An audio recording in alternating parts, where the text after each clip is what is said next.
February 15-16ಕ್ಕೆ ಮದುವೆ ಮೈಸೂರಲ್ಲಿ exhibition ಗ್ರೌಂಡ್ಸಲ್ಲಿ. ಅದ್ರ ಬಗ್ಗೆ ಮಾತಾಡೋಕ್ಕೆ ಅಂತಲೇ ಬಂದೆ. ಏನು ಮಾತಾಡಬೇಕು ಗೊತ್ತಿಲ್ಲ. ನೀವು ಪ್ರಶ್ನೆಗಳು ಕೇಳ್ತಾ ಹೋದರೆ ಹಾಗೆ ಒಂದು ಡಿಸ್ಕಷನ್ ಮಾಡ್ಕೋತಾ ಹೋಗ್ಬೋದು. ಭಾಳ ಅಂದರೆ ನನಗೆ ತುಂಬ ಸರಿ ಎಲ್ಲ ಇಂಟರ್ವ್ಯೂಗಳಲ್ಲೂ ಯಾವಾಗ ಮದುವೆ ಆಗ್ತೀರಾ ಅಂತ ಎಲ್ಲರೂ ಕೇಳ್ತಾಯಿದ್ರು, ಮನೇಲಿ ಕೇಳ್ತಾಯಿದ್ರು, ರೋಡಲ್ಲಿ ಫೋಟೋ ತೊಗೊಂಡಾಗ ಅಭಿಮಾನಿಗಳು ಕೇಳ್ತಾಯಿದ್ರು. ಸೊ ಯಾವಾಗಲೂ ಹೇಳ್ತಾಯಿದ್ದೆ, ಇಲ್ಲ ನನಗೆ ನನಸೋ ಹುಡುಗಿ ಸಿಕ್ಕಿದಾಗ ಆಗ್ತೀನಿ ಅಂತ. ಫೈನಲಿ ಡಾಕ್ಟರ್ ಧನ್ಯತಾ ಸಿಕ್ಕರು ನನಗೆ ಕಳೆದ ವರ್ಷ. ಸೊ ಅವರು ಭೇಟಿ ಮಾಡಿ ಮತ್ತೆ ಭೇಟಿ ಮಾಡೋಕ್ಕೆ ಶುರು ಮಾಡಿದ ನಂತರ ಜೊತೆಗೆ ಟ್ರಾವೆಲ್ ಮಾಡಬೇಕು ಅಂತ ಅನಿಸ್ತು. ನಿಮ್ಗೆಲ್ಲರಿಗೂ ಗೊತ್ತಿರೋಂಗೆ ಒಂದು ವಿಡಿಯೋ ಮಾಡಿ ಮದುವೆನ ಅನೌನ್ಸ್ ಮಾಡಿದೆ.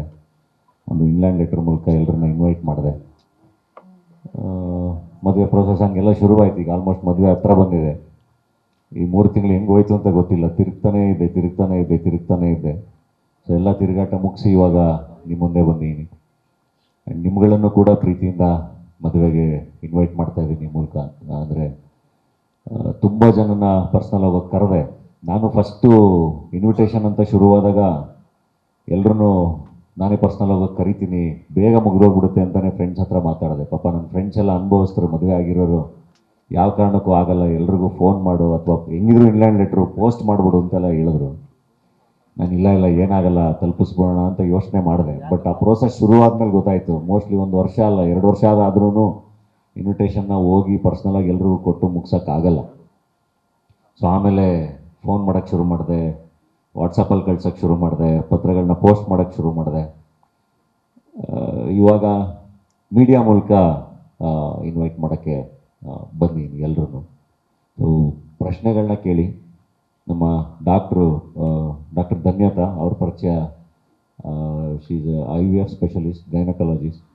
ಆಮೇಲೆ ಇನ್ನೊಂದೇನಾದ್ರು ನನಗೆ ಪದ ಬರಲ್ಲ ಹೇಳೋಕ್ಕೆ. ಅದು ಹೆರಿಗೆ ಮತ್ತು ಸ್ತ್ರೀ ರೋಗ ತಜ್ಞೆ ಹಾಗೂ ಬಂಜೆತನದ ತಜ್ಞೆ ಅಂತ ಕನ್ನಡದಲ್ಲಿ ಹೇಳ್ತೀವಿ. ಇಂಗ್ಲೀಷಲ್ಲಿ ಅಂದರೆ obstetrician and gynaecologist and IVF specialist. Hi, I am doctor ಧನ್ಯತಾ.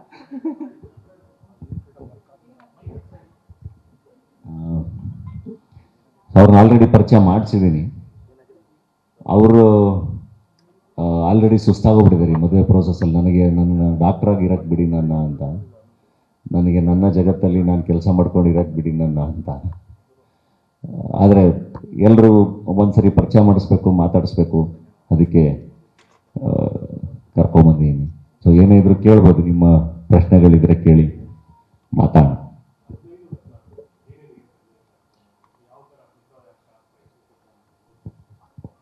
ಹದಿನೈದು 16 ಮಾಮೂಲಿ ನಮ್ಮ ಮನೆಯವರು ಅದು ಏನೇನು ಶಾಸ್ತ್ರಗಳು ಪ್ಲ್ಯಾನ್ ಮಾಡಿದ್ದಾರೆ ಅದೆಲ್ಲವೂ ಇರುತ್ತೆ. 15 ರಿಸೆಪ್ಷನ್ ಇರುತ್ತೆ, 16 ಬೆಳಗ್ಗೆ ಮುಹೂರ್ತ ಇರುತ್ತೆ ಎಕ್ಸಿಬಿಷನ್ ಗ್ರೌಂಡ್ಸಲ್ಲಿ. ಸೊ 15ನೇ ತಾರೀಕು ಅಂದರೆ ಫಸ್ಟು ನಾವೇನು ಅಂದ್ಕೊಂಡ್ವಿ, ಸಪ್ರೇಟಾಗೆಲ್ಲ ಮಾಡೋಣ ಅಂತಲೇ ಅಂದ್ಕೊಂಡ್ವಿ. ಅಂದರೆ ಅಭಿಮಾನಿಗಳಿಗೆ ಸಪ್ರೇಟು, ಈವೆಂಟ್ ಸಪ್ರೇಟು, ಇದೆಲ್ಲದನ್ನು ಯೋಚನೆ ಮಾಡಿದ್ವಿ. ಆದರೆ ಏನು ಮಾಡಿದ್ರು ಅಭಿಮಾನಿಗಳು ಅಂದರೆ ಈವೆಂಟಿಗೆ ಬಂದೇ ಬರ್ತಾರೆ ಆ್ಯಕ್ಚುಲಿ. ಸೊ ಸಪ್ರೇಟಾಗಿ ಮಾಡೋದಕ್ಕಿಂತ ಅವ್ರಿಗೂ ಇನ್ವೈಟ್ ಇದ್ದರೆ ಬೆಟರ್ ಅಂತ ಹೇಳಿ ಅದಕ್ಕೇ ತುಂಬ ಎಕ್ಸಿಬಿಷನ್ ಗ್ರೌಂಡ್ಸ್ ಅನ್ನೋ ಒಂದು ಜಾಗನ ಚೂಸ್ ಮಾಡಿದ್ವಿ ಎಲ್ಲದನ್ನು. ಸೊ ಹಾಗಾಗಿ ಎಲ್ರಿಗೂ ವ್ಯವಸ್ಥೆ ಇರುತ್ತೆ, ಅಭಿಮಾನಿಗಳಿಗೆ ಕೂಡ ವ್ಯವಸ್ಥೆ ಇರುತ್ತೆ, ಅವ್ರಗಳಿಗೆ ಅಂತಲೇ ಒಂದು ಎಂಟ್ರಿ ಇರುತ್ತೆ, ಅವ್ರುಗಳು ಬಂದು ಆಶೀರ್ವಾದ ಮಾಡಿ ನೋಡಿಕೊಂಡು ಊಟ ಮಾಡ್ಕೊಂಡು ಹೋಗ್ಬೋದು. ಹಾಗೆ ಎಲ್ಲ ಥರ ವ್ಯವಸ್ಥೆ ಆಗಿದೆ ರಿಸೆಪ್ಷನ್ ಮತ್ತು ಮುಹೂರ್ತಕ್ಕೆ ಎರಡಕ್ಕೂ. ಸೊ ಎಲ್ಲರೂ ಯಾವಾಗ ಬೇಕಾದ್ರೂ ಬರ್ಬೋದು.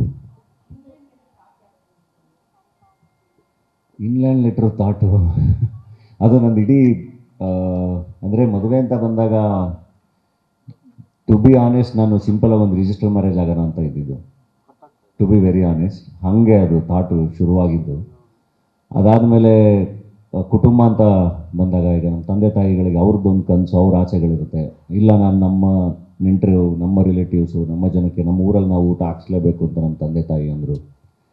ಅದರ ನಂತರ ಅಭಿಮಾನಿಗಳು ಅವ್ರಿಗೊಂದು ನಾನು ಕಾರ್ಯಕ್ರಮ ಮಾಡಲೇಬೇಕು. ಇಷ್ಟೆಲ್ಲ ಅಂದರೆ ಏನೇ ಮಾಡಿದ್ರು ಅವರಿಲ್ಲದೆ ಮಾಡೋಕ್ಕಾಗಲ್ಲ. ಸೊ ಅವ್ರಿಗೊಂದು ಕಾರ್ಯಕ್ರಮ ಮಾಡಬೇಕು, ಅವ್ರಿಗೆ ಮತ್ತೊಂದು ಊಟ ಹಾಕ್ಸ್ಬೇಕು. ಜೊತೆಗೆ ಫ್ರೆಂಡ್ಸು ಮತ್ತು ನನ್ನ ಇಂಡಸ್ಟ್ರಿ ಫ್ರೆಂಡ್ಸು. ಸೊ ಅದ್ರ ಜೊತೆಗೆ ನನಗೆ ಗೊತ್ತಿರೋಂಥ ಲೀಡರ್ಸ್ ಅಂದರೆ ಎಲ್ಲ ನಂದು ಬಳಗ ಒಂದು ಸ್ವಲ್ಪ ದೊಡ್ಡದು. ನಾನು US ಇಂದ ಫ್ರೆಂಡ್ಸ್ ಬರ್ತಿದ್ದಾರೆ, ದುಬೈಯಿಂದ ಫ್ರೆಂಡ್ಸ್ ಬರ್ತಿದ್ದಾರೆ, ಆಸ್ಟ್ರೇಲಿಯಿಂದ ಬರ್ತಿದ್ದಾರೆ. ಅಂದರೆ ನನ್ನ ಸ್ಕೂಲ್ ಫ್ರೆಂಡ್ಸಿಂದ ಹಿಡಿದು ಇದುವರೆಗೂ ನಾನು ಎಲ್ಲರೂ ನನ್ನ ಜೊತೆ ತುಂಬ ಚೆನ್ನಾಗಿ ಟಚ್ಚಲ್ಲಿದ್ದಾರೆ. ಸೊ ಆ ಬಳಗ ದೊಡ್ಡದು, ಮತ್ತು ಎಲ್ಲರಿಗೂ ಎಲ್ಲದನ್ನು ಸಪ್ರೇಟಾಗಿ ಮಾಡೋಕ್ಕಾಗಲ್ಲ. ಹಾಗಾಗಿ ಒಟ್ಟಿಗೆ ಮಾಡೋಣ ಅಂತ ಹೇಳಿ ಡಿಸೈಡ್ ಮಾಡಿ ಎಕ್ಸಿಬಿಷನ್ಗೆ ಒಂದ್ಸಲ ಶುರು ಮಾಡಿದ್ದು. ಸೊ ಇಷ್ಟೆಲ್ಲ ದೊಡ್ಡದಾಗಿ ಮಾಡಬೇಕಾದ್ರೆ ಇನ್ವಿಟೇಷನ್ ಅಂತ ಬಂದಾಗ ಡೆಫಿನೆಟ್ಲಿ ದೊಡ್ಡ ದೊಡ್ಡ ಇನ್ವಿಟೇಷನ್ಗಳನ್ನೇ ನಮಗೆ ತೋರಿಸ್ತಾರೆ. ನನಗೆ ಅದನ್ನು ನೋಡಿದಾಗ ಸ್ವಲ್ಪ ಭಯ ಆಗೋಯ್ತು. ಇದು ಇಟ್ಸ್ ಜಸ್ಟ್ ಎನ್ ಇನ್ಫಾರ್ಮೇಷನ್, ನನ್ನ ಒಂದು ಇನ್ವಿಟೇಷನ್ ಅದು. ಅದರಲ್ಲಿ ನನ್ನ ಮದುವೆ ಎಲ್ಲಾಗುತ್ತೆ ಏನಾಗುತ್ತೆ ಅಷ್ಟನ್ನಷ್ಟೇ ಹೇಳೋಕ್ಕೆ ಇರೋದು. ಅದಕ್ಕೆ ನನಗೆ ಇನ್ವೆಸ್ಟ್ ಮಾಡೋಕ್ಕೆ ಇಷ್ಟ ಆಗಲಿಲ್ಲ. ಅದ್ರ ಬದಲು ಇನ್ನೊಂದಿಷ್ಟು ಜನಕ್ಕೆ ಅದರಲ್ಲಿ ಊಟ ಹಾಕೋಕ್ಕೆ ದುಡ್ಡಾಗುತ್ತೆ, ಅದು ಬೇರೆ ಕಡೆ ಖರ್ಚು ಮಾಡ್ಬೋದು ಅಂತ ಯೋಚನೆ ಮಾಡಿದೆ. ಸೊ ಏನು ಮಾಡ್ಬೋದು ಅಂತ ಯೋಚನೆ ಮಾಡಬೇಕಾದ್ರೆ ಓಕೆ, ನಾನು ಪರ್ಸ್ನಲಾಗಿ ಅಡ್ರೆಸ್ ಮಾಡ್ದಂಗೆ ಇರಬೇಕು ಅಂತ. ಪರ್ಸ್ನಲಾಗಿ ಅಡ್ರೆಸ್ ಮಾಡ್ದಂಗೆ ಇರೋಕ್ಕೆ ಯಾವಾಗಲೂ ನಾವು ಪತ್ರ ಬರಿತೀವಲ್ಲ, ಪರ್ಸ್ನಲಾಗಿ ಒಂದು ಮೆಸೇಜ್ ಟೈಪ್ ಮಾಡಿ ಕಳಿಸ್ತೀವಿ, ಪತ್ರ ಬರಿತೀವಲ್ಲ, ಹಂಗೆ ಆ ಫಾರ್ಮ್ಯಾಟಲ್ಲಿ ಇರಲಿ ಅಂತ ಹಂಗೆ ಐಡಿಯಾ ಬಂದಿದ್ದು. ಸೊ ಹಂಗೆ ಐಡಿಯಾ ಬಂದಾಗ ಫಸ್ಟು ಇನ್ಲ್ಯಾಂಡ್ ಲೆಟ್ರಲ್ಲೇ ಪ್ರಿಂಟ್ ಹಾಕ್ಸೋಣ ಅಂತಲೂ ಯೋಚನೆ ಮಾಡಿದೆ.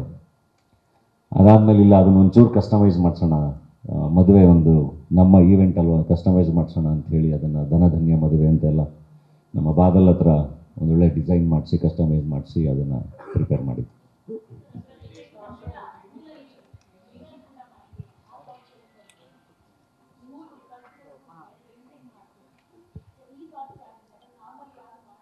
ಇಲ್ಲ, ಅದು ಒಂದ್ಸಗಿ ನಾನು ಊರಿಗೆ ಹೋದಾಗ ಎಲ್ಲ ನಾನು ನೋಡ್ತಾ ಇರ್ತೀನಲ್ಲ, ನಮ್ಮೂರು ಸ್ಕೂಲಲ್ಲಿ ಎಷ್ಟು ಮಕ್ಕಳಿದ್ದಾವೆ, ಏನು ಮಾಡ್ತಿದ್ದಾವೆ ಎಲ್ಲದನ್ನು. ಒಂದು 86 ಮಕ್ಕಳು ಓದ್ತಿದ್ದಾವಲ್ಲಿ.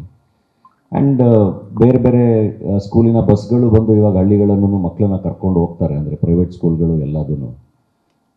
ಇದ್ರ ಮಧ್ಯ ಅಲ್ಲಿಗೆ ಹೋಗೋಕ್ಕಾಗದೆ ಅಲ್ಲಿ ಓದ್ತಿರೋ ಮಕ್ಕಳಿಗೆ ಒಂಚೂರು ಅಂದರೆ ಫೆಸಿಲಿಟೀಸ್ ಚೆನ್ನಾಗಿರಲಿ ಅನ್ನೋ ಕಾರಣಕ್ಕೆ ಮಾಡಿದ್ದು. ಅಂದರೆ ಈಗ ಮನೆಗೆ ಸುಣ್ಣ ಬಣ್ಣ ಓಡಿಸ್ಬೇಕಲ್ಲ, ಮದುವೆ ಅಂತ ಬಂದಾಗ ಮನೆ ಮುಂದೆ ಚಪ್ರ ಹಾಕ್ಸಿ ಮನೇನ ಅಲಂಕಾರ ಮಾಡಿ ಎಲ್ಲ ಮಾಡ್ತಾರೆ. ಅದ್ರ ಜೊತೆಗೆ ಸ್ಕೂಲೂ ಚೆನ್ನಾಗಿದ್ರೆ ಚೆನ್ನಾಗಿರುತ್ತೆ ಅಂತ ಅನ್ನಿಸ್ತು. ಸೊ ಹಂಗಾಗಿ ಅದೊಂದು ನಾನು ಮಾಡಿದೆ ಅಷ್ಟೇ, ಮದುವೆ. ಆ್ಯಂಡ್ ಏನಾದ್ರು ಒಂದು ಅಂದರೆ ಇಷ್ಟೆಲ್ಲ ಖರ್ಚು ಮಾಡಿ ಏನೋ ಒಂದು ಮಾಡ್ತಿರ್ತೀವಲ್ಲ, ಅದ್ರ ಮಧ್ಯೆ ನಮ್ಮ ಸಮಾಧಾನಕ್ಕೆ ಒಂದು ಮಾಡಬೇಕಲ್ಲ. ಈಗ ಕುಟುಂಬದ ಸಮಾಧಾನಕ್ಕೆ, ಇನ್ನೆಲ್ಲರ ಸಮಾಧಾನಕ್ಕೂ ಎಲ್ಲ ಮಾಡ್ತಾ ಇರ್ತೀವಿ, ನಮ್ಮದು ಅಂತ ಒಂದು ಸಮಾಧಾನ ಇರಬೇಕಲ್ಲ, ಅದಕ್ಕೆ ಅದು ಶಾಲೆ ಕಾರ್ಯಕ್ರಮ ಮಾಡಿದ್ದು.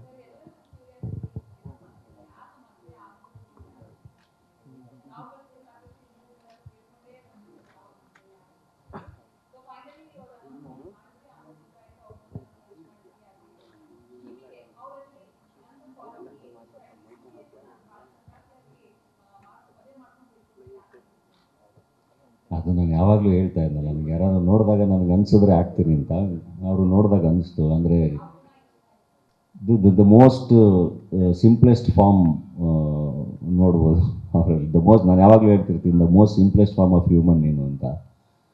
ಸೊ ಮೋಸ್ಟ್ಲಿ ನನಗೆ ಅದೇ ಇಷ್ಟ ಆಗಿದ್ದು. ಆ್ಯಂಡ್ ಥಾಟ್ ಪ್ರೊಸೆಸ್ಸು ಮ್ಯಾಚ್ ಆಯಿತು, ಅವರ ಪ್ರೊಫೆಷನಲ್ ಎಥಿಕ್ಸ್ ಇಷ್ಟ ಆಯಿತು, ಎಲ್ಲವೂ. ಆ್ಯಂಡ್ ಮಾತಾಡ್ತಾ ಇಲ್ಲ ಜೊತೆಗಿರಬೇಕು ಅಂತ ಅನ್ನಿಸ್ತು. ಐ ಡೋಂಟ್ ನೋ, ಅದನ್ನು ಹೆಂಗೆ ಎಕ್ಸ್ಪ್ಲೈನ್ ಮಾಡಬೇಕು ಗೊತ್ತಾಗಲ್ಲ. ಚೆನ್ನಾಗಿರುತ್ತೆ ಬದುಕು ಜೊತೆಗಿದ್ರೆ ಅಂತ ಅನ್ನಿಸ್ತು. She is A good friend. ಯಾವುದನ್ನು ನಾನೇನು ಎಕ್ಸ್ಪ್ಲೈನ್ ಮಾಡೋ ಅವಶ್ಯಕತೆ ಇರಲ್ಲ, ಎಲ್ಲದೂ ತುಂಬ ಚೆನ್ನಾಗಿ ಅವ್ರಿಗೆ ಅರ್ಥ ಆಗುತ್ತೆ. ನಿಮ್ಮ ಪ್ರಶ್ನೆ 1 ವರ್ಷ ಸರ್, ಅಷ್ಟೇ 1 ವರ್ಷ. ನನಗೆ ಒಂದಿಷ್ಟು ವರ್ಷದಿಂದ ಸ್ಟೂಡೆಂಟ್ ಆಗಿದ್ದಾಗ ಒಂದು ಸರಿ ಮೀಟ್ ಮಾಡಿದ್ದೆ ನಾನು. ಆ್ಯಸ್ ಅ ಫ್ಯಾನ್ ನನ್ನನ್ನು ಮೀಟ್ ಮಾಡಿದ್ರು ಅವರು. ಅವಾಗಿನ್ನೂ she was a student. Jayanagar 4th ಬ್ಲಾಕಲ್ಲಿ ಒಂದು ನಾರ್ತ್ ಕರ್ನಾಟಕ ಇದರಲ್ಲಿ ಊಟ ಮಾಡಿಸ್ಬಿಟ್ಟು ಮಾತಾಡಿಸಿ ಕಳಿಸಿದ್ದೆ ನಾನು. ಅದಾದಮೇಲೆ ಯಾವಾಗಲಾದರೂ ಇನ್ಸ್ಟಾಗ್ರಾಮಲ್ಲಿ ಇದರಲ್ಲಿ ಎಲ್ಲ ನಂದು ಯಾವ್ದಾದ್ರು ಸಿನಿಮಾ ಹಿಟ್ ಆದಾಗ, ಅಥವಾ ನನಗೆ ಯಾವ್ದಾದ್ರು ಅವಾರ್ಡ್ ಬಂದಾಗ, ಅಥವಾ ಪೇಪರಲ್ಲಿ ಏನೋ ನೋಡಿದಾಗ, ಕಂಗ್ರ್ಯಾಚುಲೇಷನ್ಸ್ ಹೇಗಿದ್ದೀರಾ ಅಂತ ಏನೋ ಒಂದು ಮೆಸೇಜ್ ಬಂದು, ನಾನು ಅದಕ್ಕೆ ಚೆನ್ನಾಗಿದ್ದೀನಿ ಡಾಕ್ಟ್ರೆ ಅಂತೇಳಿ ಹಂಗೆ ರಿಪ್ಲೈ ಮಾಡಿ ಸುಮ್ಮನೆ ಆಗಿರ್ತಾ ಇದ್ದೆ. ಸೊ ಈ 1 ವರ್ಷದಿಂದ ಭೇಟಿ ಮಾಡಿದ್ಮೇಲೆ, ಅಂದರೆ ಒಂದು ಸರಿ ಮೀಟ್ ಮಾಡೋಣ ಮತ್ತೆ ಅಂತ ಅನಿಸ್ತು, ಮೀಟ್ ಮಾಡಿದೆ. ಹಂಗೆ ಅದಾದಮೇಲೆ ಜರ್ನಿ ಕಂಟಿನ್ಯೂ ಆಯಿತು. ಆ ಥರ ಎಲ್ಲ ಏನಿಲ್ಲ. ಹಾಗೆ ನನ್ನ ಫ್ರೆಂಡ್ಸ್ಗೆಲ್ಲ ಪರಿಚಯ ಮಾಡಿಸ್ದೆ, ನನ್ನ ಸ್ಕೂಲ್ ಫ್ರೆಂಡ್ಸಿಗೆ ಪರಿಚಯ ಮಾಡಿಸ್ದೆ. ಅವರೇ ನಮ್ಮ ತಂದೆ ತಾಯಿಗೆ ಪರಿಚಯ ಮಾಡಿಸೋದು. ಆಮೇಲೆ ನಮ್ಮ ತಂದೆ ನನ್ನ ಹಿಂದೆ ಬಿದ್ದರು, ಅವ್ರ ಮನೆಗೆ ಮಾತಾಡಬೇಕು ಅಂತ. ಹಂಗಂಗೆ ಅದು ಆಯಿತು. ಖುಷಿಯಾಗಿದ್ರು ಅವ್ರನ್ನ ನಾನು ಭೇಟಿ ಮಾಡಿಸ್ದೆ, ಅದೊಂದು ಸಮಾಧಾನ ನನಗೆ. ಇವಾಗ ಅವರಿಲ್ಲ, ಅವರನ್ನು ಭೇಟಿ ಮಾಡಿಸಿದ್ದೊಂದು ಭಾಳ ಸಮಾಧಾನ. She was very happy.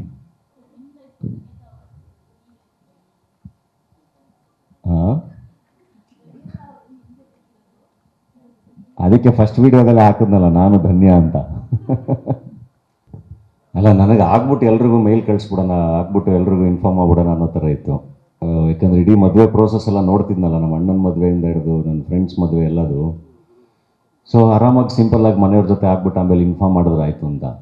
ಆದರೆ ಅದು ಹಂಗೆ ಆಗಲ್ಲ. ಅದು ಮತ್ತೆ ಅದು ಸಾವಿರಾರು ಪ್ರಶ್ನೆಗಳನ್ನ ಹುಟ್ಟಾಕುತ್ತೆ. ಅದು ಮತ್ತೆ ಅದಕ್ಕೆಲ್ಲ ಆನ್ಸರ್ ಮಾಡ್ಕೊಂಡು ಕೂತ್ಕೋಬೇಕು. ಸೊ ಬೆಟರ್ ಅದೊಂದು ಒಳ್ಳೆ ಸೆಲೆಬ್ರೇಷನ್ ಅಲ್ಲ, ಅದನ್ನು ಎಂಜಾಯ್ ಮಾಡೋದು ಬೆಟರ್ ಅಂತ ಆಮೇಲೆ ಅನಿಸ್ತು ನನಗೆ. ಸೊ ಎಲ್ಲರೂ ಖುಷಿಯಾಗಿರ್ತಾರೆ, ನಾವು ಖುಷಿಯಾಗಿರ್ತೀವಿ. ಇವತ್ತು ನನಗೆ ಅದ್ರ ಬಗ್ಗೆ ಭಾಳ ಖುಷಿ. ಈಗ ಮೋಸ್ಟ್ಲಿ ಹಂಗೆ ಸಿಂಪಲಾಗಿ ಆಗಿದ್ದಿದ್ರೆ ಆ ಥರದೊಂದು ಎಕ್ಸ್ಪೀರಿಯನ್ಸ್ ಸಿಕ್ತಿತ್ತೋ ಇಲ್ವೋ. ಎಲ್ಲೋದ್ರೂ ಪ್ರತಿಯೊಬ್ಬರು ತುಂಬ ಚೆನ್ನಾಗಿ ಹೇಳ್ತಿರೋದು, ತಾಯಂದ್ರಿಂದ ಹಿಡಿದು ಮಕ್ಕಳಿಂದ ಹಿಡಿದು ಎಲ್ಲರೂ ಅಡ್ವಾನ್ಸ್ ಹ್ಯಾಪಿ ಮ್ಯಾರಿಡ್ ಲೈಫ್ ಅಂತ. ಈಗ ನಾನು ಇಡೀ ಕರ್ನಾಟಕ ಸುತ್ಕೊಂಡ್ಬಂದೆ, ಆಲ್ಮೋಸ್ಟ್ ಒಂದು ರೌಂಡು ಎಲ್ಲ ಊರುಗಳಿಗೂ ಹೋಗಿದೆ, ಯಾವುದಾದ್ರು ಈವೆಂಟು ಎಲ್ಲ ಅಟೆಂಡ್ ಮಾಡ್ತಾ ಎಲ್ಲ ಕಡೆ ತುಂಬ ಖುಷಿಯಿಂದ ವಿಶ್ ಮಾಡ್ತಾರೆ. ಅವ್ರ ಮನೆಯ ಒಂದು ಸಂಭ್ರಮ ಅನ್ನೋ ಥರ ತುಂಬ ಪ್ರೀತಿಯಿಂದ ವಿಶ್ ಮಾಡ್ತಾರೆ. ಅದ್ರ ಬಗ್ಗೆ ಬಹಳ ಖುಷಿ ಇದೆ. ಅಲ್ಲ, ಏನಾಗುತ್ತೆ ಗೊತ್ತಾ, ಎಲ್ಲದಕ್ಕೂ ಅದ್ರದ್ದೇ ಆದ ರೂಲ್ಸ್ ಇರುತ್ತೆ. ಈಗ ನನಗೆ ವಚನ ಮಾಂಗಲ್ಯ ಗೊತ್ತು, ನನಗೆ ಮಂತ್ರ ಮಾಂಗಲ್ಯ ಗೊತ್ತು, ಎಲ್ಲದಕ್ಕೂ ಅದರದ್ದೇ ಆದ ಒಂದು ರೂಲ್ಸ್ ಇರುತ್ತಲ್ವ. ನಾವು ಅದನ್ನು ಫಾಲೋ ಮಾಡಬೇಕು, ಅದನ್ನು ರೆಸ್ಪೆಕ್ಟ್ ಮಾಡಬೇಕು. ಕಂಪ್ಲೀಟಾಗಿ ಅದನ್ನು ಫಾಲೋ ಮಾಡೋಕ್ಕಾದರೆ ಮಾತ್ರ ಅದನ್ನು ನಾವು ಕೈಗೆತ್ಕೋಬೇಕು. ಇವಾಗ ಮಂತ್ರ ಮಾಂಗಲ್ಯ ಅಂತಿದ್ದಂಗೆ ಇಷ್ಟೇ ಜನ ಇರಬೇಕು ಅಂತ ಇರುತ್ತಲ್ವ, ಅಷ್ಟು ಜನ ಬಿಟ್ಟು ಇನ್ನು ಬೇರೆಯವರು ಅಂದರೆ ಅದನ್ನ ಮೀರಿ ಜಾಸ್ತಿ ಜನ ಸೇರಬಾರ್ದು, ಅದೆಲ್ಲ ರೂಲ್ಸ್ ಇರುತ್ತಲ್ಲ. ಬಟ್ ಹಂಗೆ ಆಗಲ್ಲಲ್ಲ. ನನ್ನ ಮದುವೆ ಅಂತ ಹೇಳಿ ನಾನು ಹಂಗೆ ಮಂತ್ರಮಂಗಲ್ಯ ಆಗ್ತೀನಿ ಅಂತ ಹೋಗಿ ನಿಂತ್ರೂ ಒಂದು 2,000 ಜನ ಬರ್ತಾರಲ್ವ, ಅದಕ್ಕೆ ನಾನು ಆನ್ಸರೇಬಲ್ ಅಲ್ಲ. ಸೊ ಐ ಥಿಂಕ್ ಅದೆಲ್ಲದರ ಪ್ರಕಾರ ಬದುಕೋಣ ಬಿಡಿ, ಅದನ್ನು ಬದುಕಲ್ಲಿ ಅಳವಡಿಸ್ಕೊಳ್ಳೋಣ. ಆ್ಯಂಡ್ ಸೆಲೆಬ್ರೇಷನ್ ಅಂತ ಬಂದಾಗ ಇಟ್ಸ್ ಓಕೆ ಟು ಸೆಲೆಬ್ರೇಟ್. ನಾನು ಹೇಳಿದ್ನಲ್ಲ, ನನ್ನ ಬಳಗ ದೊಡ್ಡದು, ಅವರೆಲ್ಲರೂ ಬರಬೇಕು, ಅವರೆಲ್ಲರೂ ಆಶೀರ್ವಾದ ಮಾಡಬೇಕು, ಅವರೆಲ್ಲರೂ ಸೆಲೆಬ್ರೇಟ್ ಮಾಡಬೇಕು ಅನ್ನೋದು ನನ್ನ ಆಸೆ. ಸೊ ಹಂಗಾಗಿ ಹಿಂಗೆ ಮಾಡ್ತಾಯಿದ್ದೀನಿ ಅಷ್ಟೇ. ಆ್ಯಂಡ್ 200 ಜನಕ್ಕೆ ಊಟ ಹಾಕೋದ್ರ ಬದಲು ಗೊತ್ತಿಲ್ಲ ಎಷ್ಟು ಜನ ಅಭಿಮಾನಿಗಳು ಬರ್ತಾರೆ, ಅಷ್ಟು ಜನಕ್ಕೆ ಊಟ ಹಾಕೋದ್ರಲ್ಲಿ there is nothing wrong. So ಒಂದು ಸೆಲೆಬ್ರೇಷನ್. ಆ್ಯಂಡ್ ಬದುಕಲ್ಲಿ ನಾವು ಕೊನೆಗೆ ಅಲ್ಟಿಮೇಟ್ಲಿ ಮ್ಯಾಟ್ರ್ ಆಗೋದೇ ಒಳ್ಳೊಳ್ಳೆ ಮೆಮೊರೀಸ್. ಸೊ ಅದನ್ನು ಎಲ್ಲ ಅಭಿಮಾನಿಗಳ ಜೊತೆ, ಫ್ರೆಂಡ್ಸ್ ಜೊತೆ, ಎಲ್ಲರ ಜೊತೆ ತುಂಬ ದೊಡ್ಡದಾಗಿ ಒಂದು ಆ ಥರದ್ದು ಒಂದು ಅದ್ಭುತವಾದ ಮೆಮೊರಿ ಕ್ರಿಯೇಟ್ ಆಗುತ್ತೆ ಅಂದರೆ ಆಗಲಿ ಅಂತ ಅಷ್ಟೆ. ಎಲ್ಲ ಪ್ಲ್ಯಾನ್ ಆಗಿದೆ ಸರ್. ಅದಕ್ಕೇ ಅಂದರೆ ಇಡೀ ಆ ಲೇಔಟ್ ಪ್ಲ್ಯಾನ್ ಎಲ್ಲದನ್ನು ಮೈಸೂರಲ್ಲೇ ಒಂದು ಸರಿ ಎಲ್ರಿಗೂ ಎಕ್ಸ್ಪ್ಲೈನ್ ಮಾಡ್ತೀವಿ. ಕಂಪ್ಲೀಟಾಗಿ ಅಭಿಮಾನಿಗಳಿಗೇ ಈಗ ಅವ್ರಿಗೆ ಈಸಿ ಆಗಲಿ ಅಂತಲೇ, ಈಗ ಫಾರ್ ಎಕ್ಸಾಂಪಲ್ ಅವ್ರಿಗೆ ಅಂತಲೇ ವಿದ್ಯಾಪತಿ ದ್ವಾರ ಅಂತ ಒಂದು ಕ್ರಿಯೇಟ್ ಮಾಡ್ತಾ ಇದ್ದೀವಿ. ಸೊ ಅವರು ವಿದ್ಯಾಪತಿ ದ್ವಾರದಿಂದ ಬಂದರೆ ಅವ್ರು ಆರಾಮಾಗಿ ಸ್ಟೇಜ್ ಹತ್ರದವರೆಗೂ ಬಂದು ನೋಡಿಕೊಂಡು ವಿಶ್ ಮಾಡಿ ಅವರು ಊಟಕ್ಕೆ ಹೋಗಿ ಊಟ ಮಾಡ್ಕೊಂಡು ಮತ್ತೆ ಅವರು ಆಚೆ ಹೋಗ್ಬೋದು. ಸೊ ಅಭಿಮಾನಿಗಳಿಗೆ ಒಂದು ವ್ಯವಸ್ಥೆ ಇದ್ದೇ ಇದೆ. ಅದೆಲ್ಲೂ ಮಿಕ್ಸ್ ಆಗಿ ಅದು ಒಂದು ಕೇಸ್ ಕ್ರಿಯೇಟ್ ಮಾಡೋಕ್ಕಾಗದೇ ಇರೋ ಥರ ಅವ್ರಿಗೆ ಸೆಪ್ರೇಟ್ ವ್ಯವಸ್ಥೆ ಮಾಡಿದ್ದೀವಿ. ಇಲ್ಲ ಅಂದರೆ ನಾನು ಹೇಳೋದು, ಪ್ರತಿಯೊಬ್ಬರು ಸ್ಟೇಜ್ ಮೇಲೆ ಬರಬೇಕು ಅಂತ ಎಕ್ಸ್ಪೆಕ್ಟ್ ಮಾಡಿದ್ರೆ ತಪ್ಪಾಗುತ್ತೆ, ಅದು ಈವೆಂಟು ಮಾಡೋಕ್ಕೆ ಆಗಲ್ಲ ಆಮೇಲೆ. ಸೊ ಹಾಗಾಗಿ ನಾನು ಹೇಳ್ತಿರೋದು, ಸ್ಟೇಜ್ ಹತ್ರದವರೆಗೂ ಬರ್ಬೋದು ಅವರು, ಸ್ಟೇಜ್ ಮುಂದೆವರೆಗೂ ಬಂದು ನೋಡಿ ವಿಶ್ ಮಾಡಿಕೊಂಡು ಅವರು ಊಟ ಮಾಡಿಕೊಂಡು ಹೋಗ್ಬೋದು. ಆ ವ್ಯವಸ್ಥೆ ಖಂಡಿತ ಇದೆ ಅಭಿಮಾನಿಗಳಿಗೆ. ಸ್ಟೇಜ್ ಮೇಲೆ ಎಲ್ಲರೂ ಬರಬೇಕು ಅಂದರೆ ಸರ್ ಒಂದು ತಿಂಗಳು ನಿಂತ್ಕೋಬೇಕಾಗುತ್ತೆ ಸ್ಟೇಜ್ ಮೇಲೆ. ಇಲ್ಲ ಸ್ಟೇಜ್ ಮೇಲೆ ನಾನು ಹೇಳ್ತಿರೋದು ಅಭಿಮಾನಿಗಳಿಗೆ ನನ್ನ ಪ್ರೀತಿಯ ರಿಕ್ವೆಸ್ಟ್ ಅದು. ನಾನು ಎಲ್ಲೇ ಸಿಕ್ಕರು, ಯಾವಾಗ ಸಿಕ್ಕರು ತುಂಬ ಪ್ರೀತಿಯಿಂದ ನನ್ನ ಕೈಲಿ ಆದಷ್ಟು ಫೋಟೋ ತಗೊಂಡೇ ಬರ್ತೀನಿ. ಈಗ ಮದುವೆ ಅಂತ ಬಂದಾಗ ಎಲ್ಲರೂ ಬಂದು ನಾವು ಸ್ಟೇಜ್ ಮೇಲೆ ಬರಬೇಕು, ಸ್ಟೇಜ್ ಮೇಲೆ ವಿಶ್ ಮಾಡಬೇಕು, ಫೋಟೋ ತಗೋಬೇಕು ಅಂದರೆ ಅದು ನನ್ನ ಈವೆಂಟ್ನ ಮಾಡೋಕ್ಕೆ ಕಷ್ಟ ಆಗ್ಬಿಡುತ್ತೆ. ಸೊ ಹಂಗಾಗಿ ಅವ್ರಿಗೆ ಸಪ್ರೇಟ್ ವ್ಯವಸ್ಥೆ ಇರುತ್ತೆ. ವಿದ್ಯಾಪತಿ ದ್ವಾರ ಅಂತ ಇರುತ್ತೆ, ಅವ್ರ ಎಕ್ಸಿಬಿಷನ್ ಗ್ರೌಂಡ್ಸ್ ಎಲ್ಲರಿಗೂ ಗೊತ್ತು, ಮೈಸೂರಲ್ಲಿ ಎಕ್ಸಿಬಿಷನ್ ಗ್ರೌಂಡ್ಸ್ ತುಂಬ ದೊಡ್ಡದಿದೆ. ಸೊ ಅಭಿಮಾನಿಗಳಿಗೆ ಕೂತ್ಕೊಳ್ಳೋಕ್ಕೂ ಕೂಡ ವ್ಯವಸ್ಥೆ ಇದೆ, ಕೂತ್ಕೊಂಡು ನೋಡೋಕ್ಕೂ ವ್ಯವಸ್ಥೆ ಇದೆ, ಅವರು ಕ್ಯೂ ಅಲ್ಲಿ ಪಾಸ್ ಆಗೋಕ್ಕೂ ವ್ಯವಸ್ಥೆ ಇದೆ, ಅವ್ರಿಗೆ ಸಪ್ರೇಟ್ ಊಟದ ವ್ಯವಸ್ಥೆ ಇದೆ, ಅದೆಲ್ಲದೂ ಇದೆ. ದಯವಿಟ್ಟು ಅವ್ರು ಆ ಲೈನನ್ನು ಫಾಲೋ ಮಾಡಬೇಕು ಅಂತ ರಿಕ್ವೆಸ್ಟ್ ಮಾಡ್ಕೊತೀನಿ. ಇಲ್ಲ, ಯಾರೂ ಕೇಳಿಲ್ಲ ಅಥವಾ ನಾನು ಯಾವುದೂ ಕೂಡ ಯೋಚನೆ ಮಾಡಿಲ್ಲ. But there is A team. ನಂದೊಂದು ಟೀಮ್. ಈಗ ಇನ್ಲ್ಯಾಂಡ್ ಲೆಟ್ರಿಂದ ಹಿಡಿದು ಪ್ರತಿಯೊಂದು ಹೆಂಗೆ ಯೋಚನೆ ಮಾಡೋದ್ನಲ್ಲ, ಹಾಗೆ ನನ್ನ ಮದುವೆನೂ ಕೂಡ ಒಂದು ಬೇರೆ ಥರ ಒಂದು ಮೆಮೊರೇಬಲ್ ಡಾಕ್ಯುಮೆಂಟ್ ಆಗಬೇಕು ಅನ್ನೋ ಥರದ್ದನ್ನು ಪ್ರತಿಯೊಂದನ್ನು ನಮ್ಮ ಜೊತೆ ತುಂಬ ಹಿಂದಿನಿಂದ ಟ್ರಾವೆಲ್ ಮಾಡ್ತಿರೋ ಒಂದು ಟೀಮ್ ಇದೆ. ಇಲ್ಲೂ ಕೂತಿದ್ದಾರೆ, ಇದನ್ನು ಕೂಡ ಅವರು ಕವರ್ ಮಾಡ್ತಿದ್ದಾರೆ. ಸೊ ಡೆಫಿನೆಟ್ಲಿ ನನ್ನ ಮದುವೆದೊಂದು ಬೇರೆ ಥರದೊಂದು ಡಾಕ್ಯುಮೆಂಟ್ ಸಿಗುತ್ತೆ, ಬೇರೆ ಥರದೊಂದು ಡಾಕ್ಯುಮೆಂಟ್ರಿ ಅಂದರೆ ಮದುವೆ ವಿಡಿಯೋ ಸಿಗುತ್ತೆ. ಬಟ್ ಅದು ಬೇರೆ ಏನೂ ನಾನು ಇನ್ನೂ ಯೋಚನೆ ಮಾಡಿಲ್ಲ.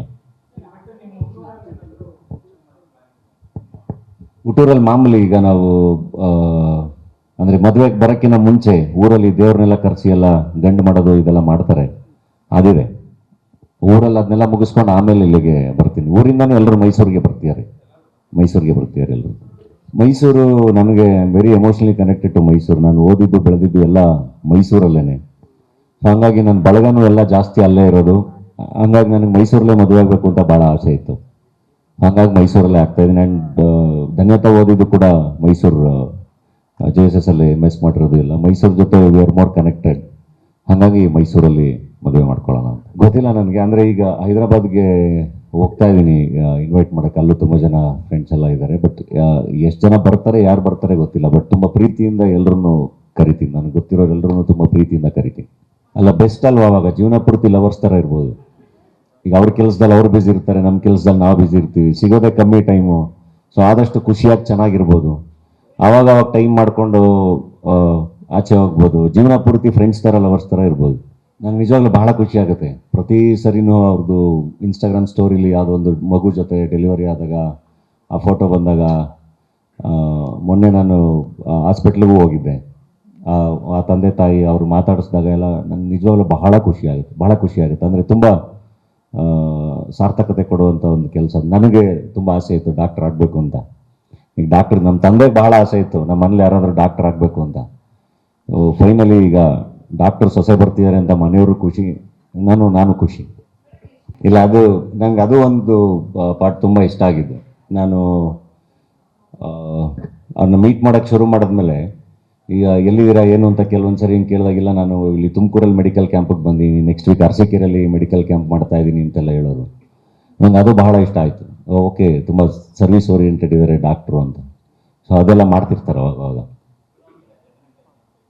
ಖಂಡಿತ ಇಷ್ಟ ಆಯ್ತು ಅದು, ಡೆಫಿನೆಟ್ಲಿ. ಇಲ್ಲ ಧನ್ಯವಾದ.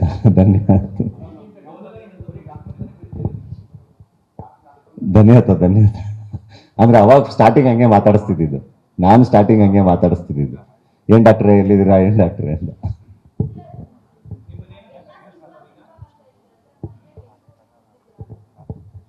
ಎಷ್ಟು ಜನ ಬರ್ತಾರೆ, ಎಷ್ಟು ಜನ ಊಟ ಮಾಡ್ತಾರೆ, ಅಷ್ಟು ಖರ್ಚಮ್ಮ, ಅಷ್ಟೇ, ಇನ್ನೇನು ಖರ್ಚಿಲ್ಲ. ಏನಿಲ್ಲ, ಎಲ್ಲದು ಇಷ್ಟೇ ಸಿಂಪಲ್ ಆಗಿರುತ್ತೆ. ಜನ ಜಾಸ್ತಿ ಸೇರ್ತಾರೆ ಅನ್ನೋ ಕಾರಣಕ್ಕೆ ಎಕ್ಸಿಬಿಷನ್ ಗ್ರೌಂಡ್ ಅಲ್ಲೊಂದು ಸೆಟ್ ಕ್ರಿಯೇಟ್ ಮಾಡ್ತಾ ಇದೀವಿ ಅಷ್ಟೇ. ಆ್ಯಂಡ್ ಒನ್ಸ್ ಅಗೇನ್ ಅದನ್ನು ಈಗ ನಮ್ಮ ಧ್ರುವ ಇವೆಂಟ್ಸ್ ಎಲ್ಲರೂ ಗೊತ್ತಿದೆ, is handling it. And set ಆಗ್ತಿರೋರು ನಮ್ಮ ಅರುಣ್ ಸಾಗರನೇ. ನಾವು ಸಿನಿಮಾದವ್ರೆ ಅಲ್ವಾ, ಹಂಗಾಗಿ ನಮಗೆ ಅದೆಲ್ಲದೂ ಏನಂತ ಕಷ್ಟ ಅಲ್ಲ. ಬಜೆಟ್ ಅಂತ ಬಂದರೆ ಎಷ್ಟು ಜನ ಊಟ ಮಾಡ್ತಾರಲ್ಲ ಅದಷ್ಟೇ. And that's okay. ಅದೆಲ್ಲ ಈ ಡಿಸೈನರ್ಸು ಇವು ಧನ್ಯತಾ ಎಲ್ಲ ನೋಡ್ಕೋತಾರೆ. ಕಿವಿ ಮಾತು ಅಂತ ಏನು ಹೇಳಿಲ್ಲ ಪಾಪ, ಎಲ್ಲದಕ್ಕೂ ತುಂಬ ಚೆನ್ನಾಗಿ ಸಪೋರ್ಟ್ ಮಾಡಿ. ನಾನು ಏನೇ ಬ್ಯುಸಿ ಇದ್ರು ಅದೆಲ್ಲದೂ ಅರ್ಥ ಆಗುತ್ತಲ್ಲ, ಅವ್ರ ಪ್ರೊಫೆಷನ್ನು ಹಂಗೆ ಇದೆ, ಅದೆಲ್ಲದೂ ಅರ್ಥ ಆಗುತ್ತೆ. ಬಟ್ ಯಾವಾಗಲೂ ಒಂದು ಹೇಳ್ತಾ ಇರ್ತಾರೆ, ಅಂದರೆ ಈಗ ಪಕ್ಕ ಮಿಡಲ್ ಕ್ಲಾಸ್ ಇದರಿಂದನೇ ಬಂದಿರೋದು. ಆ ಕನೆಕ್ಷನ್ನು ಕಳ್ಕೊಬೇಡಿ ಅಂತ, ಆ common man connection, common man life, ಆ ಕನೆಕ್ಷನ್ನ ಕಳ್ಕೊಬೇಡಿ ಅಂತ ಹೇಳ್ತಿರ್ತಾರೆ. ಕೆಲವೊಂದು ಸರಿ ನಾವು ಕಳೆದೋಗ್ತಾ ಇರ್ತೀವಲ್ಲ ಎಲ್ಲ ಕೆಲಸದಲ್ಲಿ ಇದು, ಅಥವಾ ಜನ ಅಂದಾಗ ಮೈ ಮರೆಯೋದು ಸಹಜ ಅಲ್ಲ. ಅವಾಗ ಎಚ್ಚರಿಸ್ತಾ ಇರ್ತಾರೆ, ಸರ್ಜರಿನ ಏನು. ಅಂದರೆ ನನಗೆ ಯಾವಾಗಲೂ ಒಬ್ಬನೇ ಇರೋದೇ ಚಂದ ಅಂತ ಅನ್ಸೋದು. ಒಬ್ಬನೇ ಇರೋದು ಚೆನ್ನಾಗಿದೆಯಲ್ಲ, ಹಿಂಗೆ ಇದ್ಬಿಟ್ರೆ ಬೆಟ್ರಲ್ವಾ, ತುಂಬ ಸ್ವತಂತ್ರವಾಗಿರ್ತೀವಿ, ಆರಾಮಾಗಿರ್ತೀವಿ, ಯಾರು ಕೇಳೋರು ಯಾರು ಇರಲ್ಲ, ನಮ್ಗೆ ಅನ್ಸಿದ್ದೆಲ್ಲ ಮಾಡ್ಕೊಂಡಿರ್ಬೋದಲ್ಲ ಅಂತ. ಫಾರ್ ದ ಫಸ್ಟ್ ಟೈಮ್ ಇಲ್ಲ, ಜೊತೆಗೆ ಯಾರು ಇದ್ರೆ ಚೆನ್ನಾಗಿರುತ್ತೆ ಅಂತ ಅನ್ಸಿದ್ದು. ಒಬ್ರು ಒಳ್ಳೆ ಪಾರ್ಟ್ನರ್ ಐ ಥಿಂಕ್ ತುಂಬ ಡಿಫ್ರೆನ್ಸ್ ಮಾಡೋಕ್ಕೆ ಸಾಧ್ಯ. ಅದು ಅವ್ರು ಬಂದಮೇಲೆ ನನಗೆ ರಿಯಲೈಸ್ ಆಗಿರೋದು. ಆ್ಯಂಡ್ ಚೆನ್ನಾಗಿದೆ. ಈ ಕಾಲೇಜ್ ಲೈಫಲ್ಲಿ ಹೊಸದಾಗ ಪ್ರೀತಿಲಿ ಬಿದ್ದಾಗ ಒಂದು ಹಾರಾಡ್ತಿರ್ತೀವಲ್ಲ, ಅದೇ ಥರ ಒಂದು ಫೀಲಿಂಗ್. ಸರ್ಜರಿ ಅಂತ ಅಂದರೆ ಏನಿಲ್ಲ, ಡಾಕ್ಟರ್ ಆಗಿರೋದ್ರಿಂದ ಸ್ವಲ್ಪ ಚಟಗಳೆಲ್ಲ ಕಟ್ ಆಗ್ತವೆ ಅಷ್ಟೇ. The more disciplined life lead ಮಾಡಬೇಕಾಗುತ್ತೆ. And which is good also for any actor. ಅಲ್ಲ ಈಗ ಅಭಿಮಾನಿಗಳು ಒಂದು ರೂಟ್ ಕರೆಕ್ಟಾಗಿ ತೋರಿಸ್ಬೇಕಲ್ಲ. ಸೊ ನನ್ನ ಪ್ರೊಡಕ್ಷನ್ ಸಿನಿಮಾ ಅದಕ್ಕೂ ತುಂಬ ಇನ್ವೆಸ್ಟ್ಮೆಂಟ್ ಆಗಿರುತ್ತಲ್ಲ. ಸೊ ವಿದ್ಯಾಪತಿ ದ್ವಾರ ಅಂತ ಇಟ್ಟರೆ ಅದನ್ನು ರಿಜಿಸ್ಟರ್ ಆಗುತ್ತಲ್ಲ. ಆ್ಯಂಡ್ ಇಟ್ಸ್ ಈಸಿ, ವಿದ್ಯಾಪತಿ ದ್ವಾರದಲ್ಲಿ ಬನ್ನಿ ಅಭಿಮಾನಿಗಳಿಗೆ ಅಂತ ಹೇಳೋದು ಈಸಿ. ಅದಕ್ಕೊಂದು ಹೆಸರಿಟ್ಬಿಟ್ರೆ ಸೊ ಏನೋ ಹೆಸರಿಡೋದಕ್ಕಿಂತ ವಿದ್ಯಾಪತಿ ಚೆನ್ನಾಗಿರುತ್ತೆ. ಇಲ್ಲ ಅಷ್ಟೇ ಎಲ್ಲ ಬ್ಯಾಚುಲರ್ಸ್ಗೂ ಮದುವೆ ಆಗ್ಬಿಡಿ ಅಂತಲೇ ಹೇಳ್ತೀನಿ. ಟೈಮು ಕರೆಕ್ಟಾಗಿ ಮದುವೆ ಆಗಿ ಯಾವತ್ತಾರು ಒಂದಿನ ಆಗಲೇಬೇಕು. ನೀವು ಆಗಲಿಲ್ಲ ಅಂದ್ರೂ ಮಾಡೇ ಮಾಡ್ತಾರೆ. ಅಥವಾ ಯಾವತ್ತಾರು ಒಂದಿನ ಅನ್ಸುತ್ತೆ ಏನೋ ಒಂದೊಂದು ಪಾರ್ಟ್ನರ್ ಇದ್ರೆ ಚೆನ್ನಾಗಿರುತ್ತೆ ಅಂತ ಒಬ್ರೊಬ್ಬರೇ ಇದ್ದಾಗ. ಸೊ ಆಮೇಲೆ ಇನ್ನೂ ಎಸ್ಪೆಷಲಿ ಫ್ರೆಂಡ್ಸ್ ಎಲ್ಲರೂ ಮದುವೆಯಾಗಿ ಹೋಗ್ತಾ ಇನ್ನೂ ಏನೋ ಕಾಡಕ್ಕೆ ಶುರು ಮಾಡುತ್ತೆ. ಸೊ ಬೆಟರ್ ಟೈಮು ಕರೆಕ್ಟಾಗಿ ಒಳ್ಳೆ ಹುಡುಗಿ ಸಿಕ್ಕಾಗ ಮದುವೆ ಆಗ್ಬಿಡಿ ಅಂತ ತುಂಬ ಯೋಚನೆ ಮಾಡಿ ತಲೆ ಕೆಡಿಸ್ಕೊಂಡು ಅದೆಲ್ಲ ಏನು ಮಾಡಿ ಮದುವೆ ಆಗಿ. ಅಲ್ಲ ಎಲ್ರಿಗೂ ಕೊಟ್ಟಿರ್ತೀವಿ. ಈಗ ನನ್ನ ಅಭಿಮಾನಿಗಳು ಸಿಕ್ಕಾಗ ನಾನು ಅಭಿಮಾನಿಗಳಿಗೆ ಇನ್ವಿಟೇಷನ್ ಕೊಟ್ಟಿರ್ತೀನಲ್ಲ, ಅದು ವೈರಲ್ ಆಗಿರಲ್ಲ ಅಷ್ಟೇ ನಿಮಗೆ. ಯಾಕೆಂದ್ರೆ ಅವ್ರು ನಿಮಗೆ ಗೊತ್ತಿರಲ್ಲ. ಅಥವಾ ನಾನೆಲ್ಲ ಕರೆಯೋಕೆ ಹೋದಾಗ ಅಲ್ಲೊಬ್ರು ಸೆಕ್ಯೂರಿಟಿ ಗಾರ್ಡ್ ಇರ್ತಾರೆ ನನಗೆ ಗೊತ್ತಿರೋರು. ನಾವೆಲ್ಲ ಹೋದಾಗ ಅಲ್ಲೆಲ್ಲ ನನಗೆ ಗೊತ್ತಿರೋ ಕುಕ್ ಇರ್ತಾರೆ, ನನಗೆ ಗೊತ್ತಿರೋ ಎಷ್ಟೊಂದು ಜನ ಇರ್ತಾರಲ್ಲ, ಅವ್ರನ್ನೆಲ್ಲ ಕರೆದಿರೋದು ನಿಮಗೆ ಗೊತ್ತಾಗಿರಲ್ಲ. ಸೊ ಹಂಗಾಗಿ ಬಡವ್ರ ಮಕ್ಕಳು ಬೆಳಿಬೇಕು ಕಂಡ್ರೆ ಅಂತ ಹೇಳಿರೋದ್ರದ್ದು ಅರ್ಥ ತುಂಬ ಕ್ಲಿಯರಾಗಿ ಮತ್ತೆ ಎಕ್ಸ್ಪ್ಲೈನ್ ಮಾಡ್ತೀನಿ ಕೇಳಿ. 4 ಜನಕ್ಕೆ ನಮ್ಮ ಜರ್ನಿ ಇನ್ಸ್ಪೈರ್ ಆಗಿ ಅವರು ಬೆಳಿಬೇಕು ಅನ್ನೋ ಕಾರಣಕ್ಕೆ ಹೇಳಿರೋದು. ಅದು ನನಗೇನೋ ಹೆಲ್ಪ್ ಆಗಲಿ ಅನ್ನೋ ಥರ ಹೇಳಿಲ್ಲ. ನಾನು ಕಷ್ಟಪಟ್ಟು ಕೆಲಸ ಮಾಡಿಕೊಂಡೇ ಬೆಳೆದಿರೋದು. ಯಾವುದೋ ಡೈಲಾಗ್ ಹೇಳ್ಕೊಂಡು ಎಲ್ಲ ಬೆಳೆದಿಲ್ಲ. ನನ್ನ ಎಫರ್ಟ್, ನನ್ನ ಆನೆಸ್ಟ್ ಎಫರ್ಟ್ಗಳು ಇಟ್ಕೊಂಡೇ ನಾನು ಹೀರೋ ಆಗಿ ವಿಲನ್ ಆಗಿ ಮತ್ತೆ ನಾನೇ ಪ್ರೊಡಕ್ಷನ್ ಮಾಡಿಕೊಂಡು ಎಲ್ಲ ನನ್ನ ಎಫರ್ಟ್ಗಳಿಂದನೇ ಇಲ್ಲಿವರೆಗೂ ಬಂದಿರೋದು, ಮುಂದೆ ಕೂತಿರೋದು ಬಿಟ್ಟರೆ ಯಾವುದೋ ಒಂದು ಸ್ಟೇಟ್ಮೆಂಟಿಂದ ಅಲ್ಲ. ಆ್ಯಂಡ್ ಆ ಸ್ಟೇಟ್ಮೆಂಟೂ ಕೂಡ it is for the people. ನಾನು ಹೇಳ್ತಿರೋ 4 ಜನಕ್ಕೆ ಇನ್ಸ್ಪೈರ್ ಆಗಬೇಕಲ್ವ. ಈಗ ನಮಗೇನೆ ಏನಾದರೂ ಒಂದು ಸ್ವಲ್ಪ ಡಲ್ ಹೊಡೆದಾಗ ಏನೋ ಆಗ್ತಿಲ್ಲ ಅಂತ ಅನಿಸಿದಾಗ ನಾವೇ ಒಂದಿಷ್ಟು ಜರ್ನಿಗಳನ್ನ ಯಾವಾಗಲೂ ನೋಡ್ತಾ ಇರ್ತೀವಿ. ಓಕೆ ಇದು ಚೆನ್ನಾಗಿತ್ತು ನಾವು ಹಿಂಗೆ ಆಗ್ಬೋದು ಅಂತ ಹೇಳಿ. ಹಾಗೆ 4 ಜನಕ್ಕೆ ಇನ್ಸ್ಪೈರ್ ಮಾಡೋಕ್ಕೆ ಹೇಳೋದಂಥ ಮಾತದು. ಆ್ಯಂಡ್ ಡೆಫಿನೆಟ್ಲಿ ಬಡವ್ರ ಮಕ್ಕಳು ಬೆಳಿಬೇಕು. ಆ್ಯಂಡ್ ಬೆಳೆದು ಅವರು ಸೆಲೆಬ್ರೇಟ್ ಮಾಡಬೇಕು. ಅವರು ಇನ್ನೂ ಎಲ್ಲರನ್ನೂ ಇನ್ವೈಟ್ ಮಾಡಬೇಕು. ಅವರು ಜೋರಾಗಿ ಮದುವೆ ಮಾಡ್ಕೊಳ್ಳಿ, ಖುಷಿ ಅಲ್ವಾ ಅದರಲ್ಲಿ. ಆ್ಯಂಡ್ ದೊಡ್ಡ ಅಂದರೆ ಎಲ್ಲರೂ ಈಗ ಒಂದು ವೇದಿಕೆಯಲ್ಲಿ ಎಲ್ಲರೂ ಭೇಟಿ ಮಾಡಿರ್ತೀವಿ. ಆ್ಯಂಡ್ ಎಲ್ಲರೂ ಬಂದು ಹರಿಸ್ಬೇಕು ಅನ್ನೋದು ಇಟ್ಸ್ ಗುಡ್ ಅಲ್ವಾ. ಎಲ್ಲರೂ ಬಂದು ಖುಷಿಯಾಗಿ ಒಂದು ಮದುವೆಗೆ ಆಶೀರ್ವಾದ ಮಾಡೋದ್ರೆ ಬಹಳ ಚೆನ್ನಾಗಿರೋದು. ಆ್ಯಂಡ್ ಇನ್ನೂ ಒಂದಿಷ್ಟು ಪ್ರಶ್ನೆಗಳನ್ನ ನೋಡಿದೆ. ಇವ್ರನ್ನ ಕರಿತಾ ಇದ್ದಾರೆ, ಅವ್ರನ್ನ ಕರಿತಾ ಇದ್ದಾರೆ ಅಂತ. ಯಾಕೆ ಎಲ್ಲರನ್ನೂ ಕರಿಬಾರದು ಅಂತ, ಯಾಕೆ ಎಲ್ಲರನ್ನೂ ಕರಿಬಾರ್ದು? ನಾನು ಹೇಳ್ತಿರೋದು ನಾವು ನಮ್ಮ ಯಾರ ಜೊತೆನಾದ್ರು ಏನಾದ್ರು ಡಿಫ್ರೆನ್ಸಸ್ ಇದ್ರೂ ಅವ್ರನ್ನೂ ಕರಿಬೇಕಲ್ವ. ಒಂದು ಹಳ್ಳಿಲಿ ಅಣ್ಣ ತಮ್ಮಂದಿರೇ ಕಿತ್ತಾಡ್ಕೊಂಡಿರ್ತಾರೆ, 2-3 ಪಾರ್ಟಿ ಮಾಡ್ಕೊಂಡಿರ್ತಾರೆ, ಏನೇನೋ ಜಗಳ ಆಡಿರ್ತಾರೆ, ಎಲ್ಲ ಮಾಡಿರ್ತಾರೆ, ಮಾತೇ ಬಿಟ್ಟಿರ್ತಾರೆ. ಒಂದು ಮದುವೆ ಸಮಾರಂಭ ಅಂತ ಬಂದರೆ ನಮ್ಮ ಮನೇಲಿ ಒಂದು ಫಂಕ್ಷನ್ ನಡೀತಾ ಇದೆ, ನಾನು ಹೋಗಿ ಎಲ್ಲರನ್ನೂ ಕರಿಬೇಕು ಅಂತ ಹೋಗಿ ಎಲ್ಲರನ್ನೂ ಕರೀತಾರೆ ಅವರು. ಆ್ಯಂಡ್ ಎಲ್ಲರೂ ಇದು ಮದುವೆ ಸಮಾರಂಭ, ನಮ್ಮ ಅಣ್ಣನ ಮದುವೆ ಆಗ್ತಿದೆ, ನನ್ನ ತಮ್ಮನ ಮದುವೆ ಆಗ್ತದೆ, ನಮ್ಮ ಅಣ್ಣನ ಮಗಳದ್ದು ಆಗ್ತಾ ಇದೆ, ಇಲ್ಲ ನನ್ನ ಫ್ರೆಂಡ್ ಆಗ್ತಾ ಇದೆ, ಏನೇ ಡಿಫ್ರೆನ್ಸಸ್ ಇದ್ರು ಎಲ್ಲರೂ ಬಂದ್ಬಿಟ್ಟು ಅವ್ರು ಕರೆದಿದ್ದಾರೆ ಅಂತ ಮದುವೆನ ಅಟೆಂಡ್ ಮಾಡಿ ಹೋಗ್ತಾರೆ. ಸೊ ಈ ಥರದ್ದು ಒಂದು ಶುಭ ಸಮಾರಂಭ ಎಲ್ಲರೂ ಸೇರೋಕ್ಕೆ ಒಂದು ಅದ್ಭುತವಾದ ವೇದಿಕೆ ಆದರೆ ಅದರಲ್ಲಿ ತಪ್ಪೇನಿದೆ. ಸೊ ಹಾಗಾಗಿ ಎಲ್ಲರೂ ಬರಬೇಕು, ಎಲ್ಲ ತುಂಬ ಖುಷಿಯಿಂದ ಬಂದು ಎಲ್ಲರೂ ಹರಿಸ್ಬೇಕು, ತುಂಬ ಪ್ರೀತಿಯಿಂದ. ನಾನು ಎಲ್ಲರನ್ನೂ ಕರಿತಾ ಇದ್ದೀನಿ ಇನ್ಮೇಲೆ. ಡೆಫಿನೆಟ್ಲಿ ಅವ್ರನ್ನೂ ಕರೆಯೋ ಪ್ರಯತ್ನ ಮಾಡಿರ್ತೀನಿ. I try to reach him. I can't reach him. ನಾವು ಅಂದರೆ ಎಷ್ಟು ಜನ ಸೇರಿದ್ರೂ ಅದಕ್ಕೆ ಆಗೋ ಥರನೇ ಎಲ್ಲ ಪ್ಲ್ಯಾನ್ ಮಾಡಿ ಇಟ್ಕೊಂಡಿದ್ದೀವಿ. ಅದನ್ನು ನೋಡಿಕೊಂಡು ಅಂದರೆ ಈಗ ಸದ್ಯಕ್ಕೆ ಐ ಥಿಂಕ್ ನಮ್ಮ ಟೀಮ್ ಜೊತೆ ಕುತ್ಕೊಂಡು ಮಾತಾಡ್ಬೇಕು, ಎಷ್ಟು ಜನ ಅವ್ರು ಎಕ್ಸ್ಪೆಕ್ಟ್ ಮಾಡ್ತಿದ್ದಾರೆ ಏನು ಅಂತ. ಅದ್ರ ಬಗ್ಗೆ ಸದ್ಯದಲ್ಲೇ ಇನ್ಫಾರ್ಮೇಷನ್ ಕೊಡ್ತೀನಿ. ಅಲ್ಲ ಎಲ್ರಿಗೂ ಲವ್ ಸ್ಟೋರಿಗಳು ಇರುತ್ತಲ್ವ, ಗೊತ್ತಿರುತ್ತಲ್ವ, ಅದೆಲ್ಲ ಡೆಫಿನೆಟ್ಲಿ ಗೊತ್ತಿರುತ್ತಲ್ವ. ಎಲ್ರಿಗೂ ಎಲ್ಲ ಈಗ ಎಲ್ರಿಗೂ ಪ್ರೀತಿ ಆಗಿರುತ್ತೆ, ಎಲ್ರಿಗೂ ಲವ್ ಫೇಲ್ಯೂರ್ ಆಗಿರುತ್ತೆ. ಸೊ ಹಾಗಾಗಿ ನಮ್ಮ ಸ್ಕೂಲ್ದು ಲವ್ ಸ್ಟೋರಿ ಎಲ್ಲ ಗೊತ್ತಿರುತ್ತೆ. ಗೊತ್ತಿಲ್ಲದಲ್ಲೇ ಹಂಗೆ ಸುಮ್ಮನೆ ಏನೇನೋ ಹೇಳಿ ನಂಬಿಸಿ ಎಲ್ಲ ಏನೋ ಮಾಡೋಕ್ಕಾಗಲ್ಲ. ಅಲ್ಲ ಈಗ ಅದು ಹೆಂಗೆ ನಿಮ್ಮ ಲೈಫಲ್ಲೆಲ್ಲ ಹೆಂಗೆ ಎಲ್ಲರೂ ರಿಯಾಕ್ಟ್ ಮಾಡಿ ಹೆಂಗಿರ್ತಾರಲ್ಲ ಹಂಗೆ. ಪಾಸ್ಟ್ ಈಸ್ ಪಾಸ್ಟ್ ಅಂತ ಅಷ್ಟೇ. ಪಾಸ್ಟ್ ಎಲ್ರದ್ದು ಇದ್ದೇ ಇರುತ್ತೆ. ವೆನ್ ಇಟ್ ಕಮ್ಸ್ ಟು ಸಿನಿಮಾದವರು ಅಂತೆಲ್ಲ ಇದ್ದಾಗ ಅದು ಪ್ರಚಾರ ಆಗಿರುತ್ತೆ ಅಷ್ಟೇ. ಹೌದೌದು, ರಾಜ್ರಿಗೂ ಕೊಟ್ಟಿದ್ದೀವಿ, ಮಹಾರಾಜ್ರಿಗೂ ಕೊಟ್ಟಿದ್ದೀನಿ, ಎಲ್ಲರನ್ನೂ ಇನ್ವೈಟ್ ಮಾಡಿ. ಸಂಗೀತ ಎಲ್ಲ ಏನಿಲ್ಲ, ಹಳದಿ ಇದೆ, ಅದೊಂದು ಫ್ಯಾಮಿಲಿ ಜೊತೆ ಒಂದು ಪ್ರೈವೇಟ್ ಇವೆಂಟ್ ಮಾಡ್ಕೊಳ್ಳೋಣ ಅಂತ. ಇನ್ನೆಲ್ಲದು ಇದಿದೆಲ್ಲ ಅಲ್ಲಿ ಫ್ಯಾಮಿಲಿ ಅಷ್ಟೇ ಇರುತ್ತೆ. ಸಂಗೀತ ಇಲ್ಲ, ಮೆಹಂದಿ ಎಲ್ಲ ಅವ್ರ ಮನೇಲಿ ಸಿಂಪಲ್ ಆಗಿ ಅವ್ರದ್ದು ಅವ್ರು ಮಾಡ್ಕೋತಾರೆ. ಹಳದಿ ಎಲ್ಲ ಒಟ್ಟಿಗೆ ಫ್ಯಾಮಿಲಿ ಜೊತೆ ಮಾಡ್ತೀವಿ. ಮೇಡಮ್ ಬಂದ್ಮೇಲೆ ಫೈನಾನ್ಷಿಯಲಿ ಸ್ಟ್ರಾಂಗ್ ಆಗ್ತೀನಿ ಅಂತ ಅದು ಅವ್ರು ದುಡ್ದು ಅವ್ರಿಗೆ ಅದಕ್ಕೂ ನಂಗೆ ಸಂಬಂಧ ಇಲ್ಲ. ನಾನು ದುಡ್ದು ಅದ್ರಲ್ಲಿ ನಾನು ಪ್ರೊಡಕ್ಷನ್ ಮಾಡ್ತೀನಿ.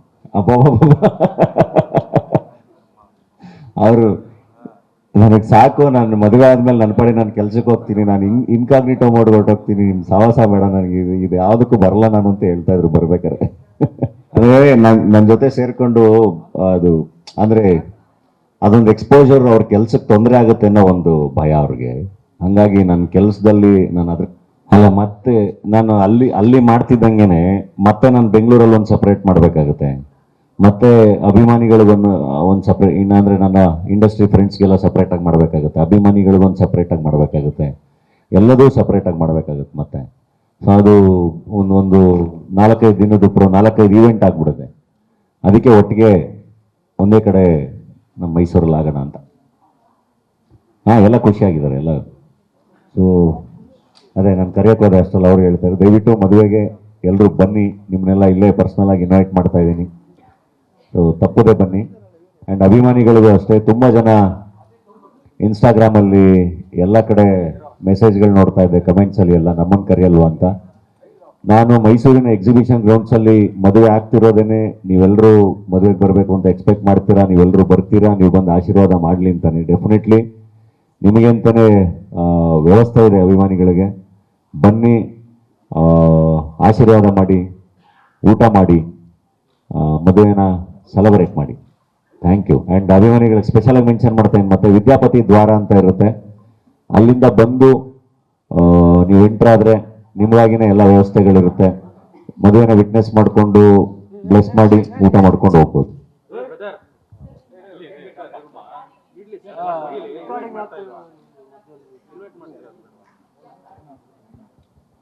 ಇಲ್ಲ ಎಲ್ಲರೂ ಇವಾಗ ಇಲ್ಲೇ ನಮ್ಮ ಹರ್ಷ, ಚಂದು, ನಮ್ಮ ಧ್ರುವನೂ ಒಳ್ಳೆ ಫ್ರೆಂಡ್ ಈವೆಂಟ್ ಮಾಡ್ತಿರೋದು, ಆ್ಯಂಡ್ ಅರುಣ್ ಸಾಗರ್ ಅವರು, ನಿಶ್ಚಯ, ಅರ್ಜುನ್, ಅಂದರೆ ದೊಡ್ಡ ಫ್ರೆಂಡ್ ಲಿಸ್ಟ್ ಇದೆ. ಎಲ್ಲರೂ ತುಂಬ ಚೆನ್ನಾಗಿ ಕೆಲಸ ಮಾಡ್ತಾರೆ. ಈಗ ನಮ್ಮ ನಾಗಭೂಷಣ್, ಈಗ ನಾನು ಎಲ್ರಿಗೂ ಪರ್ಸನಲ್ ಇನ್ನೂ ಇನ್ವೈಟ್ ಮಾಡೋಕ್ಕಾಗಲಿಲ್ಲ, ನಾಗಭೂಷಣ್ ವಿನ್ಶಂಕರ್ ಹೋಗಿ ಎಲ್ಲ ಕಡೆ ಇನ್ವೈಟ್ ಮಾಡಿದ್ರು. ಆ್ಯಂಡ್ ಎಲ್ಲರೂ ಟೀಮ್ ಮಾಡಿಕೊಂಡು ಎಲ್ಲರೂ ಬೇರೆ ಬೇರೆ ಡಿಪಾರ್ಟ್ಮೆಂಟ್ಗಳಲ್ಲಿ ಕೆಲಸ ಮಾಡ್ತಾ ಇದ್ದಾರೆ. ಸೊ ಈಗ ಫ್ರೆಂಡ್ಸ್ ಎಲ್ಲ ಇಲ್ಲ ಅಂದಿದ್ರೆ ಬಹಳ ಕಷ್ಟ ಆಗೋದು. ಎಲ್ಲರೂ ತುಂಬ ಚೆನ್ನಾಗಿ ವರ್ಕ್ ಮಾಡ್ತಿದ್ದಾರೆ. ಗ್ಯಾರಂಟಿ ನ್ಯೂಸ್, ಸುದ್ದಿ ಖಚಿತ, ನ್ಯಾಯ ನಿಶ್ಚಿತ.